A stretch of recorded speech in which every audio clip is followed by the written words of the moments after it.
Oh, share Hi on page. guys, it's Nicole Twyman here with Miss Natalie. Natalie, say hi. Hi! Yes, great, great, great. We are so excited today. Today is book launch day. I am excited to have the honor of interviewing you today. So thank you so much for allowing me and my crew at Fun and Fabulous to ask you a few questions so the folks can get to know a little bit more about you, a little bit more about your book, and to share in the excitement of today. So you just have to tell us, what does it feel like to launch a book in a grand way? Like, what is going on in New York? I mean, I don't know. Is there another way? Exactly. That's what I'm talking about. I mean, we Apparently scared not. some people. We scared some people at CNBC, I think. And then, we got to the New York Stock Exchange for Cheddar. And it was funny because we got there and they were interviewing somebody else who were running a little bit behind. And the other person who was there is the head of the Economic Development Corporation, the EDC at Newark, New Jersey, which was they just made it to the finalist for the bid for Amazon, their second campus. Oh my gosh. And so they were talking about that, right? Because they're in the running to get the campus to move to Newark. And the woman being interviewed is my friend Aisha Gordon. So and awesome. so we get there and I immediately see a friend of mine being interviewed. And then, of course, when she's done interviewing, we give her a big hug, we take some photos. And then we see Kathy Ireland, who gets interviewed next. My gosh. She brought her little puppy, by the way. She had like this little puppy that was like this size. And she had a guy, in all black whose job it was just to hold her puppy. Okay. So instead of hold my beer, she's like, hold my puppy. Hold my puppy. And then after that, this woman who, if you haven't seen her in the news, she is a young black woman who is the only woman currently on the New York Stock Exchange trading room floor. And there's been a bunch of publicity about her. She's amazing. I don't know how old she is, but my gosh, she looks like she's just out of college. Young. Yes, and she's so, so cool. And she just happened to be doing her job, like regular job, just like on the trading room floor behind us. And I looked back behind us and I was like, I know that person. So we were fangirling with her. And all this was happening in the background before we even started our interview. So it's been fun. That is absolutely awesome. It sounds like it was a lot of girl power going on at the New York Stock Exchange today, which they probably don't experience that every day. So what a great day. So. Yeah, although, to be there. They have a new CEO and she's a woman, so they better start getting used to it. Oh, hey, yeah, I guess they totally will. Well, if you guys are watching and if you're there, please click like, please hit the love button, leave a comment, let us know that you're there, let us know that you're active and watching. So Natalie, if you could just share a little bit about who you are, just as a person, to the folks who may be watching who don't know anything about you. Yeah. Okay, so I'm a recovering tech entrepreneur. Nicole knew me in those very, very early days. I remember that. Yep. I dropped out of college to start my first tech startup, and then because I liked it and it was sort of painful and sexy all at the same time, I kept doing it again and again. And I left that world of being a tech entrepreneur. I started multiple ventures. I did it as an intrapreneur within corporations as well as an entrepreneur. I've advised everyone from Disney to Google to Microsoft to MTV, Mattel, the BBC on their growth strategy. So my expertise, if I were to give you the one sentence thing, is I help companies grow. That's my expertise. And specifically, I help them grow internationally. So after that career, I decided I wanted to make a career change. I moved to New York.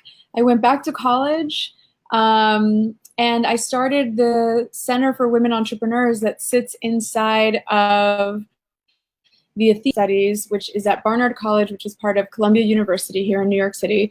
So I've had the privilege of focusing my entire life for the last, 7 or 8 years on supporting women entrepreneurs, hoping that, the next generation has a little bit of an easier time than what I experienced. And then Yeah, it's been awesome. It's been really good. But one of the things I realized after working with women entrepreneurs for for all these years, and also just with hundreds of them, is that we don't lack in education. No.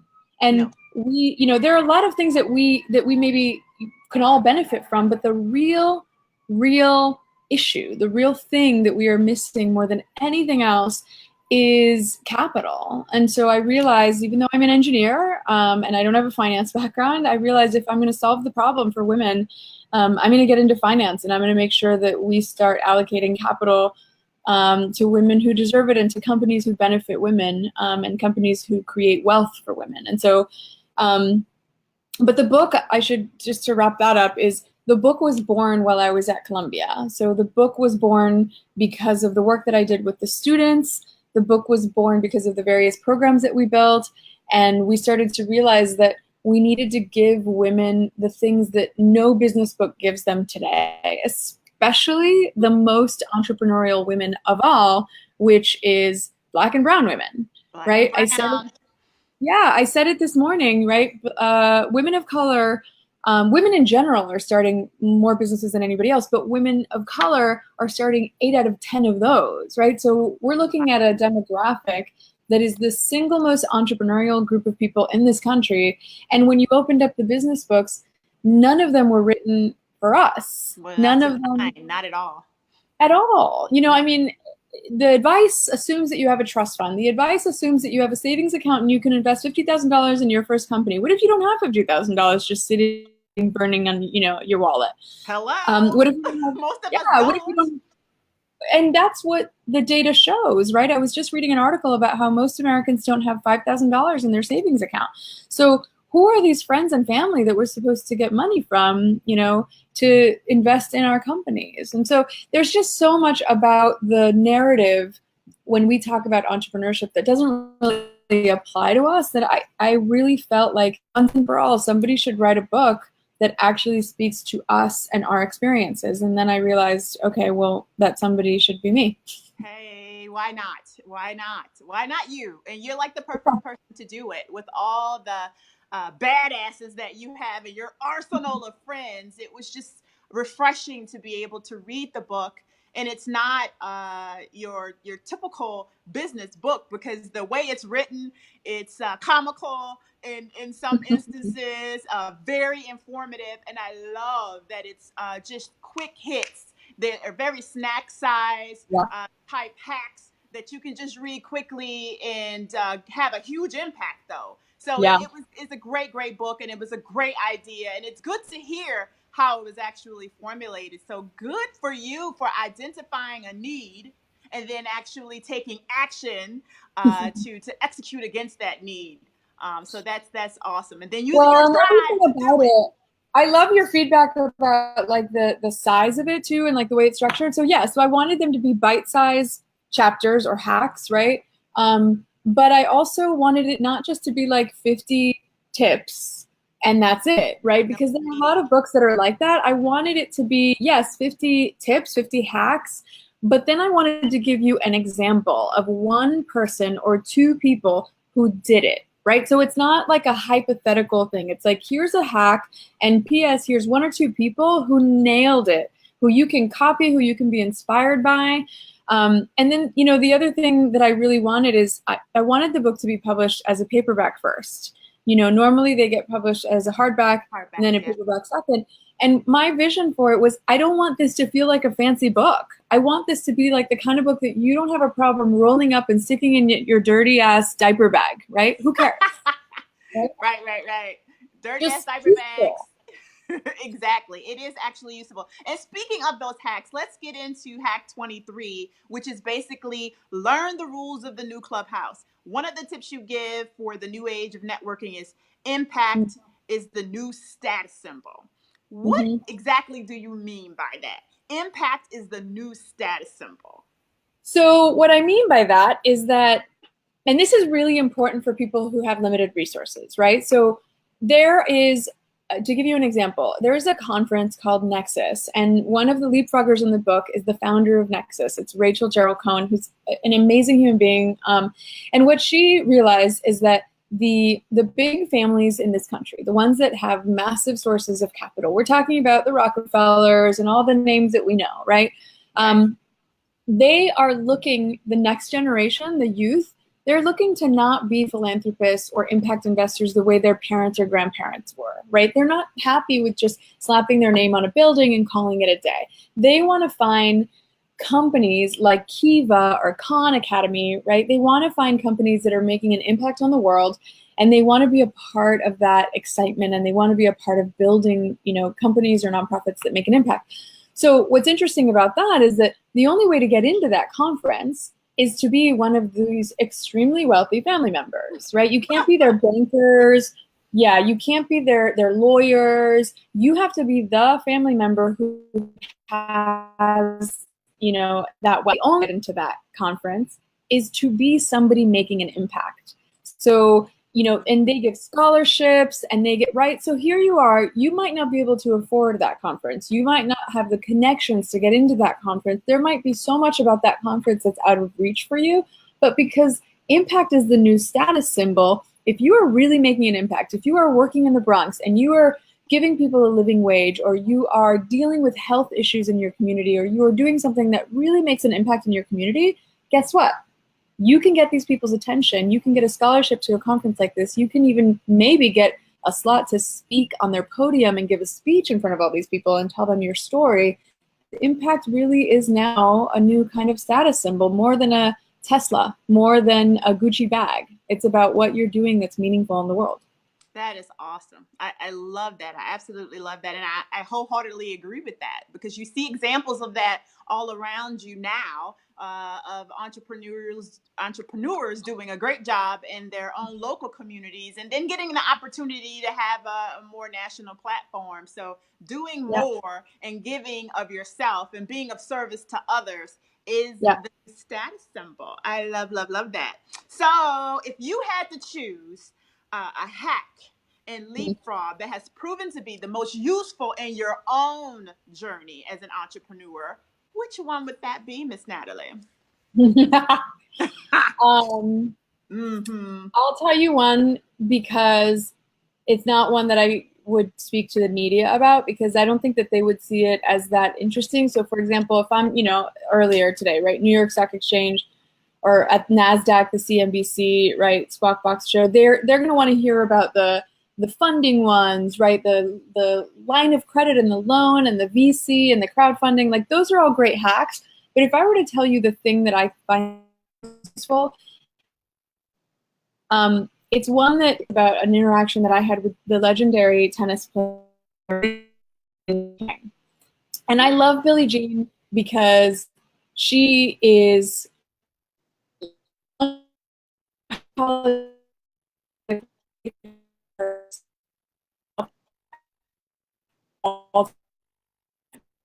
tennis court. And she was, you know, and she just her mind, and she's amazing, and she went to the Royal on the streets protesting something, you know. She's just a really authentic person, and she's amazing. She's a legend. She was, you know, the Battle of the Sexes, that legendary historic, you know, tennis match between her and a champion male tennis player happened before I was born. But ever since I was born, my dad told me the story of that tennis match. So like, I have grown up hearing the story of Billie Jean King. She's such a hero of mine. Somebody's having a hard time hearing, so I'm just going to get a little bit closer to the computer, and hopefully that will help. Yeah, and fine if now. we happen to have a cable to connect the computer, that would be great. Okay. So anyhow, the hack there is that I was in a room and I had an opportunity to have breakfast with Billie Jean, and what I found is that when you're up in front of a celebrity, a legend, somebody who maybe they're not super world famous like Billie Jean, but they are in your industry, right? They're the top of the game kind of thing. It's very easy to get intimidated. It's very easy to get scared, get nervous. Yeah. But the main thing that I love about this hack is this idea that no matter what you're dealing with, you have an expertise in something. You have some value that you can add. And the important thing isn't to be like a puppy dog and compliment them like, oh my God, I've been, hearing about you my entire life. You're a legend, because what happens there is you're creating a power dynamic where you are the sort of inferior one in the room, right? Right. And what you want to do if you want to be invited, if you want them to invest, if you want a job from them, whatever it is you're trying to get from, or whatever relationship you're trying to establish, superior, inferior isn't going to get you the results that you want. And so the story with Billie Jean is that she made a comment at breakfast saying, look, I'm not a business person, but, and then she gave me some of her thoughts. And at some point I felt comfortable enough to interrupt her and say, Billie Jean, I disagree with you. I actually think that if you are Billie Jean King and you have managed to, basically manage a career like yours, build a brand, build nonprofits, if you have not been forgotten by the history books, it's because you were actively playing a role managing your brand and managing yourself like a business, right? So you might not think of yourself as an entrepreneur, but as an entrepreneur and as somebody who knows a little bit about this topic, Billie Jean, you're an entrepreneur. You're an amazing entrepreneur. And so I'm giving her a compliment, but I'm giving her a power compliment. I'm doing it from a place of knowledge. I'm not being a puppy dog. I'm not being a fan that's asking her for her autograph. I'm coming from a place of power, and I'm giving her a power compliment that puts me, I'm not an equal with Billie Jean King, but on this one topic of entrepreneurship, we can be on equal footing and we can speak like peers, right? And I would say that if I were to pick the hack that has been the most useful to me and the one that has allowed me to play with people that are far ahead of me in my career, it's that one. That's awesome. That is absolutely awesome. So just coming from a place of power and of strength, and it's all about having confidence in yourself, right? And of your own skill set. And I love how you say, not following them around like a puppy dog, right? Like, because that's not going to get you anything more than what you already have. They're not going to see you as a consultant or someone to advise them. So you need to rise above and be that power player that you can be. So act like you act like the person you want to be in the future right now. I love that. So let's move on to hack number 10. I love this one too. It says, worry about success and not failure. Oh my God. All of us are so stuck on what we did wrong that sometimes we can't even move forward. So just thinking about worrying about success and not failure. So can you share with us a time where you experienced failure and how you learned from it and how that lesson helped you succeed ultimately? Sure. I mean, one would argue that quitting college to start my first company was a failure, right? I was aiming to get a master's in cartography. But, when I used to tell the story was I was, in college, my startup took off. I'm going to grab a little water. My startup took off. And I had trouble balancing, getting my homework done with running a thriving company, right? Yeah. And that's usually enough, right? The book goes a step further and gives people, for the first time, the truth about that story, which is that there was another element to it, which was that I was in school, I had started my first startup, and cervical cancer. And that's not in my bio. That's not usually the public story that I share, but, part of the process of writing a book is to, you can't expect your readers to take a leap of faith and to trust you if you don't allow yourself to be vulnerable and also, put trust in them. And so I decided to include that part of the story, which was, it's not something that I talk about every day, but that was this, like homework, cancer, and running a business was a little more than I could handle. And so one of those had to go. I made a choice, and the choice was to drop out of college to focus on my business. And many people would have, definitely at the time, they would have seen that as a failure, right? And at the end of the day, if I hadn't done that, I wouldn't be where I am today. So I have no regrets. And I have to say that it was a tough choice, but it was clear to me that there was this thing called the internet, and it seemed to be taking off, and I had this gut feeling that something good was going to come of it, and I'm really glad that I followed my gut. Oh my God, millions of women will be glad that you followed your gut. Billions, dare I say. So we're all grateful that you followed your gut, but because of that, you're here.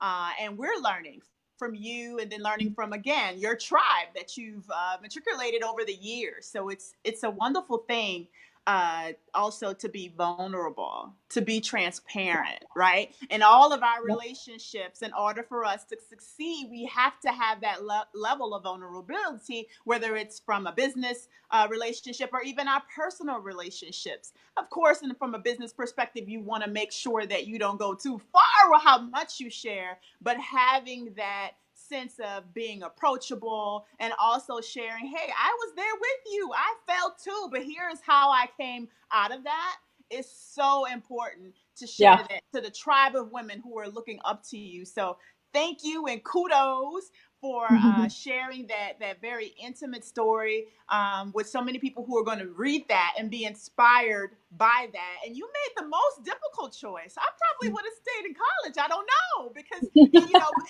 society says that it would be college, right, that would give you a better chance at a future versus that startup.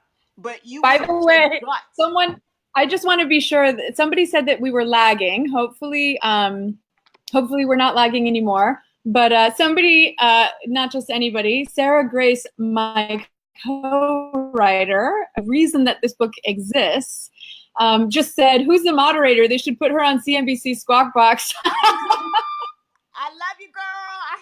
Hey, listen, I did not pay her to write this. We have not met. I only know Nathalie. I appreciate you, Sarah Grace. Thank you so much. Yes. That's awesome.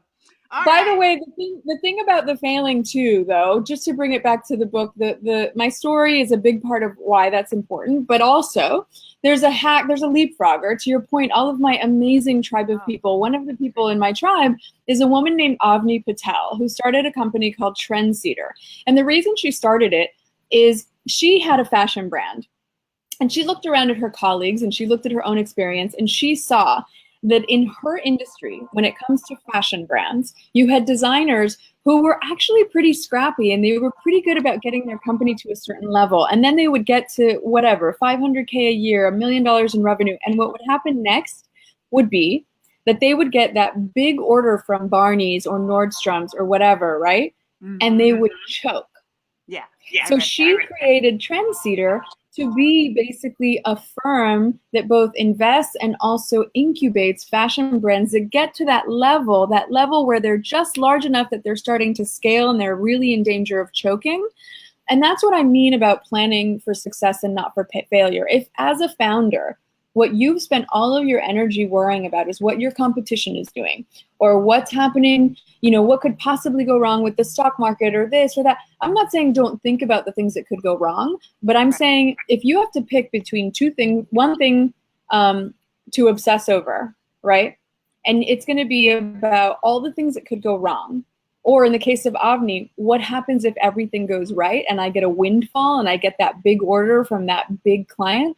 If you have not planned for that success, you will choke. And people like Avni's stories are a really great example for why we need to be thinking about what the best case scenario is, because that is how you grow. Yeah, and the best case scenario could happen, right? So we do focus a lot on what failure is, and we do a lot of risk mitigation, thinking about if this goes wrong and if that goes on, you have plan B, plan C, plan D, but what if it all goes right? Do I have all the right staff? Do I have all the right materials? That's just awesome. It's a great way to rethink and to reframe your thoughts around the same concept, the same exact concept. I'm kind of bummed that it's 10:26 and we're almost done with our 30-minute interview. I'm kind of bummed about that. We can go a little over.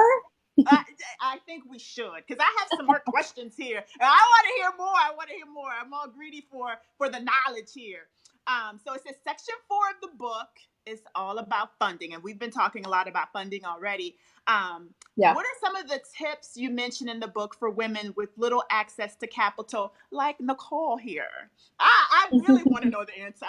My ear is like burning for this one. So help a sister out, okay? Yeah. Well, the first thing that I want to say is I'm an investor, right? So it's a tough place for me to say, don't get outside investment from people like me. So, I would never say that that's the case, but I will say this, and I've said this a couple times where if you are in the business, this is the best metaphor that I found. If you are in the business of flipping houses, right? Okay. And you were to get the question of like, what business are you in? And you would say, well, I'm in real estate. That's accurate, correct?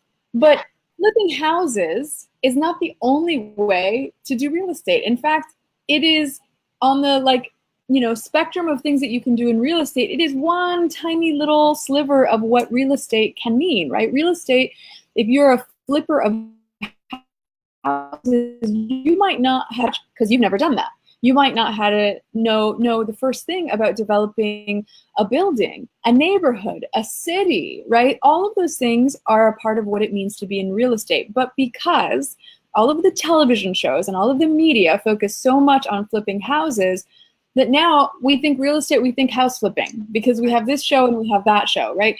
The same thing is true in the investing world. There are many different ways to secure capital, but all anybody talks about is venture capital. As if venture capital was the one and only way to get capital for your company, and it isn't. So that's really my point, is not to say that venture capital or third-party investing is bad, but it's to give people examples of other ways. And one of the examples that's my favorites is Nina Vaca's. Nina Vaca has $1 billion company. She's an Ecuadorian immigrant just like me. She has huge clients like Comcast and AT&T and like major, Fortune 50.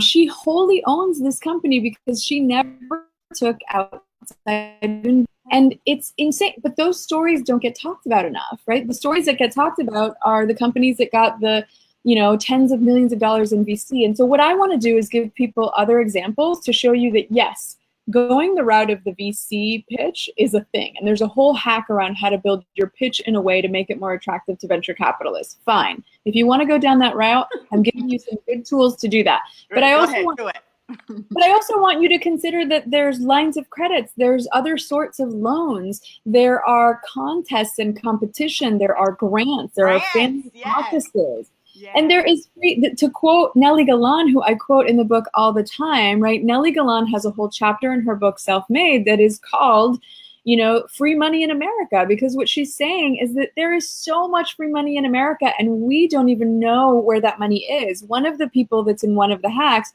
is a woman named Erin Andrew, who is one of those examples. She was at the Small Business Administration in Washington, D.C., and she was in the business of giving women entrepreneurs and also minority-led businesses grants, loans, all sorts of things. And in her new capacity, her big hack, and this is one that I want everybody to know about, she tells us a story of a company that was pretty small and that wanted to get a big loan. They didn't qualify for the loan because they didn't have enough revenue on a yearly basis to qualify, right? They didn't have enough assets. Gotcha. And so then she worked with that entrepreneur to look at some competitors in their space. And what she found was another company that was roughly the same size as this company, which meant that if you merged those two companies together, you would definitely have enough revenue to qualify for these big loans, for these big programs, right? So how do you do that, right? Well, here's what she did. She went and instead of saying, okay, well, I just didn't qualify for this loan, done,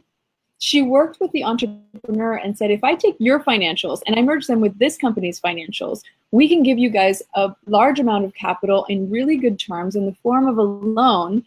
And so what they ended up doing is they went to the bank with this proposal of saying, give us this much money and it's going to do two things. It's going to give me enough to acquire this company, one, and two, it's going to give me a loan to be able to then grow the company even further. So she went from being rejected for a loan to instead getting enough money to acquire her competitor.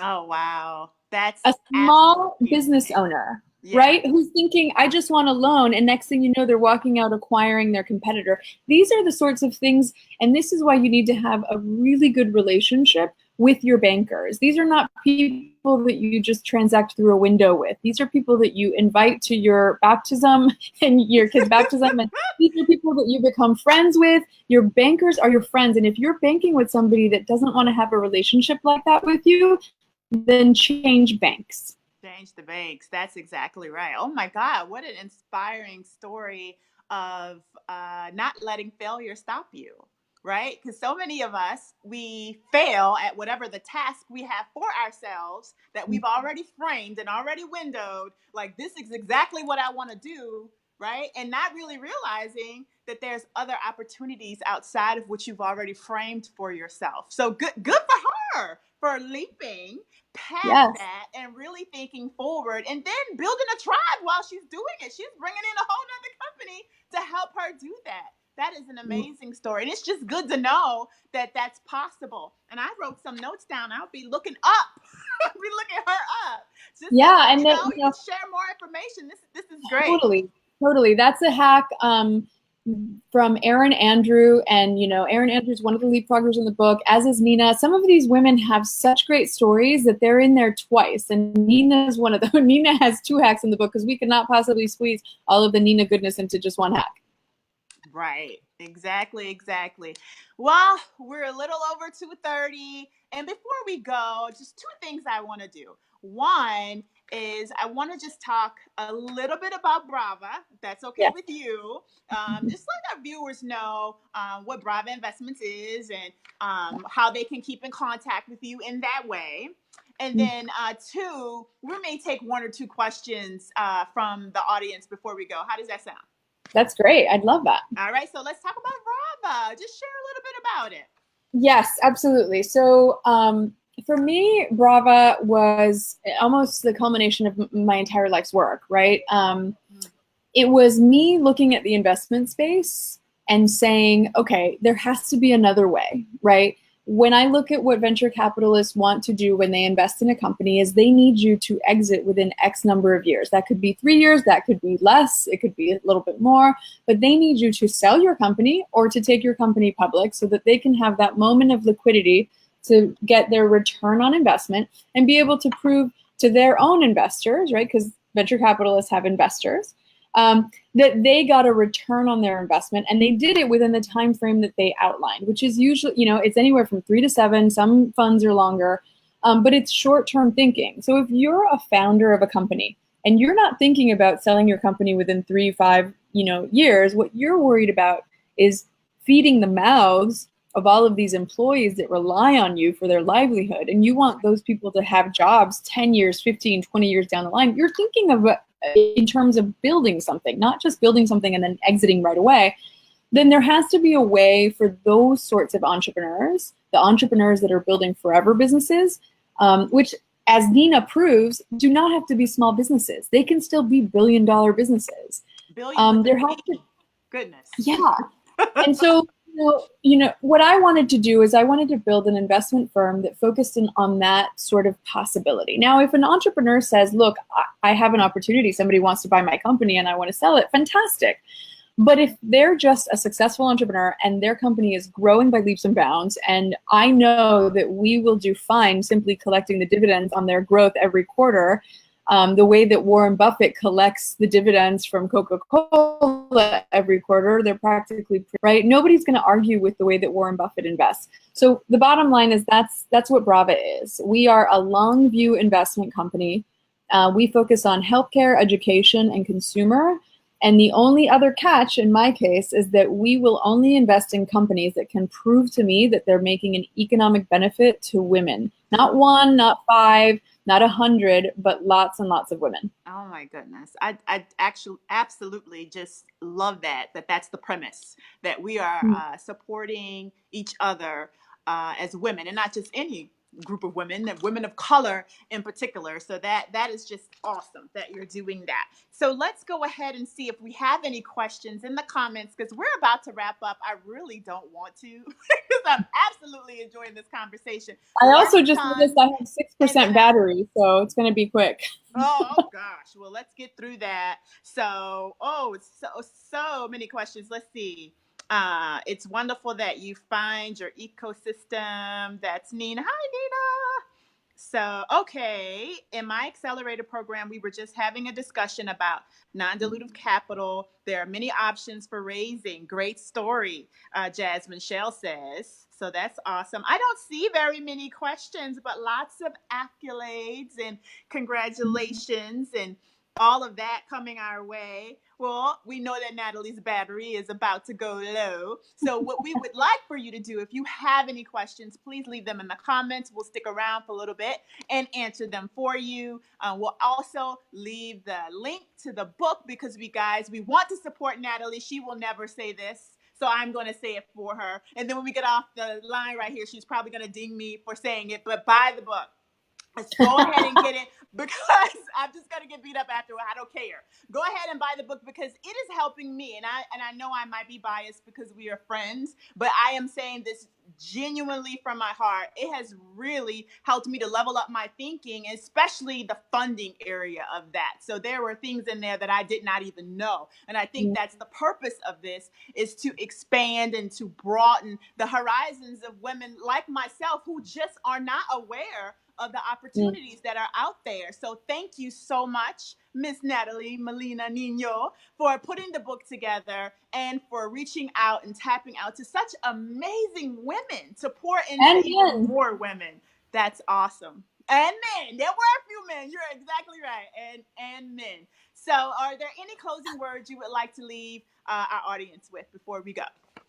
Yes, I would like to just say that, you know, for me, the purpose behind writing the book is that as an investor, unfortunately, we spend more of our time saying no to companies because we have very specific requirements. It doesn't mean that because I say no to a company that it doesn't deserve investing. It's just that, you know, it probably doesn't fit my thesis because I have a very specific thesis and, you know, meaning a very specific set of criteria. So I wanted to write a book that could serve all of those incredibly entrepreneurial women that were not being served.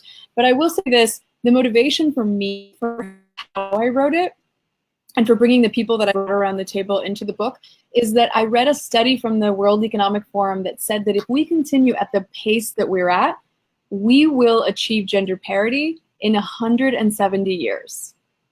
So I guess my final thought is this, is that when I talk about using hacks, when I talk about shortcuts, when I talk about circumventing the status quo and making your own rules and skipping steps and finding those faster, cheaper, more efficient ways to get things done, I don't mean it as like a nice to have. I mean that like 170 years is not acceptable. Our daughter, our, you know, next generation, our students, you know, the next generation is depending on us to find faster ways to get to the next level. So it is absolutely our responsibility to use these hacks. And it's more than just the 50 hacks in this book.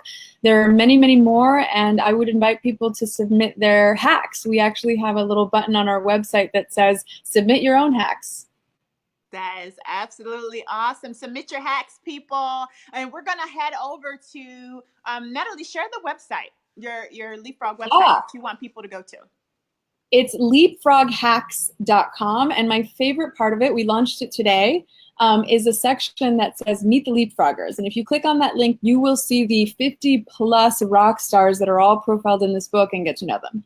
Yeah, it's a great website. It looks marvelous. The book is wonderful. Go out and get the book. It's on Amazon, you guys. So Nathalie, thanks so much for your time today and all the time and energy that you put into building or creating this book. And there's probably going to be a sequel, I'm sure. So bye, you guys. Bye. Thank you so much, Nicole. I'm so grateful for you. You're welcome. You're welcome. Bye.